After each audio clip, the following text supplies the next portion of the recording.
O Brasil não é o mesmo que era antes. O Brasil tem que olhar na sua própria cara e ver que é um país fascista, um país que botou na liderança um homem torturador. Nós não podemos estar fingindo que isso não aconteceu, que é uma questão de opinião, que é uma questão de gosto. Ah, você gosta de Sérgio Moro, eu não gosto de Sérgio Moro. Causa espanto. Eu acho que o Brasil está profundamente adoecido moralmente.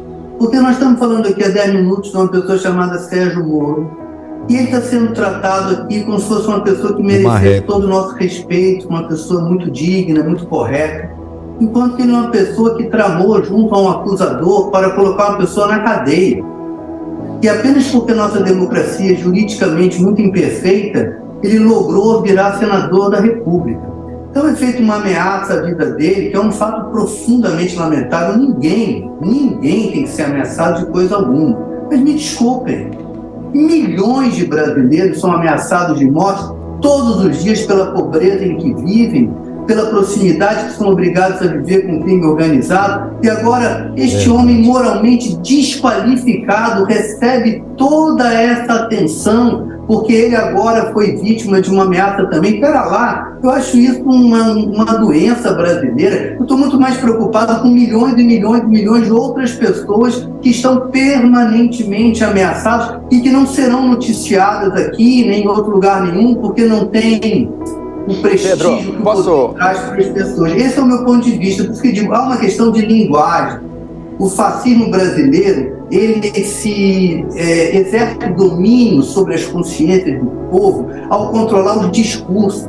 Então, quando eu fiz um comentário a respeito do nosso próprio programa, daquilo que nós estamos fazendo aqui, é um convite a vocês, que são profissionais disso, eu não sou, que reflitam sobre esta prática, onde simula-se algo que é muito semelhante a um diálogo, mas que na verdade é uma sucessão de monólogos. E eu me explico. O diálogo pressupõe um sincero interesse no pensamento do outro. Se nenhum de nós aqui temos um sincero interesse no pensamento do outro, nós vamos apenas ouvir, esperar a nossa vez de falar e então confirmarmos aquilo que sempre achamos, porque não estamos nos deixando modificar em momento algum pelo pensamento do outro. E não é só apenas, amigos, este programa. Eu vim a este programa porque queria viver a experiência de estar dentro destes programas que são pretensos debates, que, na minha opinião, me desculpem, não são debates, são monólogos que empobrecem, mais uma vez, a mobilidade do pensamento.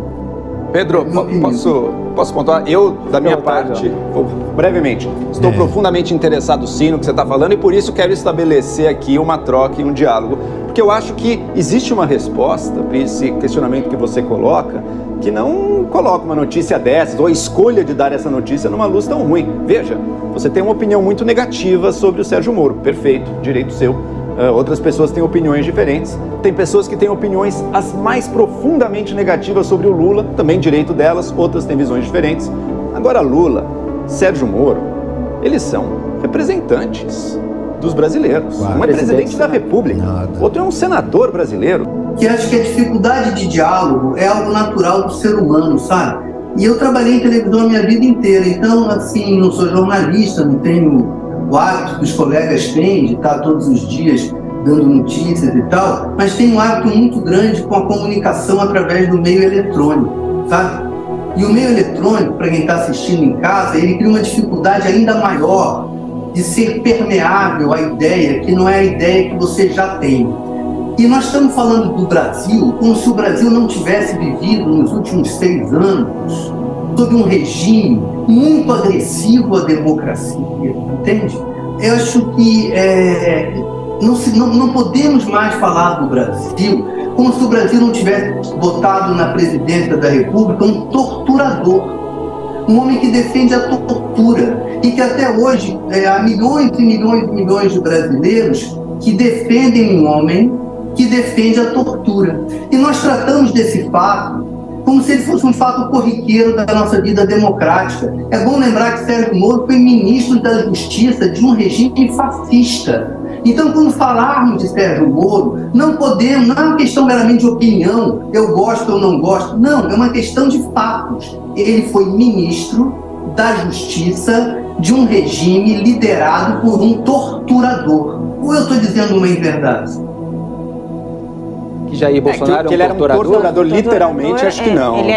Ele era um apoiador da tortura, ele deu diversas declarações nesse sentido, mas acho que não consta que ele tenha torturado ninguém pessoalmente. Ele era um apoiador da tortura. Eu vou lembrar o momento em que ele torturou uma pessoa pessoalmente. Quando ele fez o voto dele a favor da abertura do processo do impeachment de Dilma, ele fez um elogio ao torturador dela, na presença dela. Pois bem, me desculpem, elogiar o torturador, no caso um torturador condenado, na presença da vítima torturada, é reincidir no ato de tortura. Ele fez isso publicamente. Esse é um ato de tortura. E outra coisa, defender a tortura é também um ato de tortura. Então ele é um torturador. E Sérgio Moro serviu ao torturador. E, no entanto, nós estamos discutindo aqui se Lula falou, se Sérgio Moro, isso e aquilo, como se Sérgio Moro fosse uma pessoa que merecesse o nosso respeito. Me desculpem, Sérgio Moro é uma pessoa desprezível, não é questão de opinião. Ele foi ministro da Justiça do governo de um torturador. É isso que me espanta, que esse debate, como eu digo, fique fingindo que que o Brasil não passou pelo que passou. O Brasil não é o mesmo que era antes. O Brasil tem que olhar na sua própria cara e ver que é um país fascista, um país que botou na liderança um homem torturador. Nós não podemos estar fingindo que isso não aconteceu, que é uma questão de opinião, que é uma questão de gosto. Ah, você gosta de Sérgio Moro, eu não gosto de Sérgio Moro. Não é, eu não gosto nem tanto assim de Lula. É que o Bolsonaro... Não é disso que se trata. É outra história, amigos. Jair Bolsonaro era presidente da República, eleito por um segmento da população brasileira. Evidentemente tem declarações dele que todos nós criticamos aqui, o passado que aos poucos também foi sendo revelado, tudo como a gente faz ao longo de cada governo. Sim, amigo, que nós só não sofremos um golpe de Estado efetivo porque Donald Trump não se elegeu nos Estados Unidos.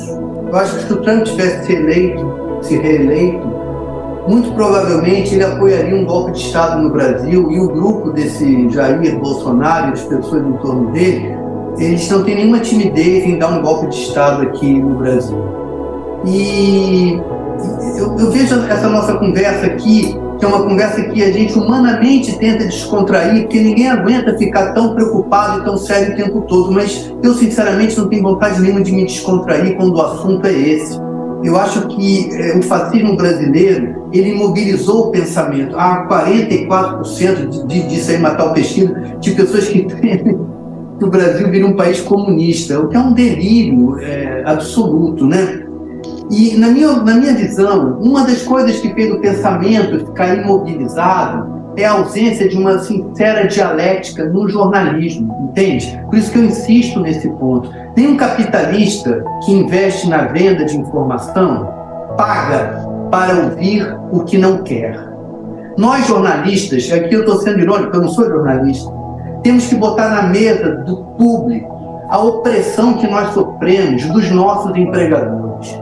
Nós não temos total liberdade. Eu vou falar de mim. Na TV Globo, quando eu trabalhei, eu habitei a interseção ideológica possível entre eu e os interesses da TV Globo. Mas eu não sou jornalista.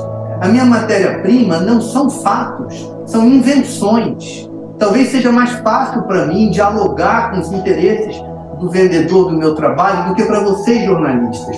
E eu pergunto a vocês são pessoas livres?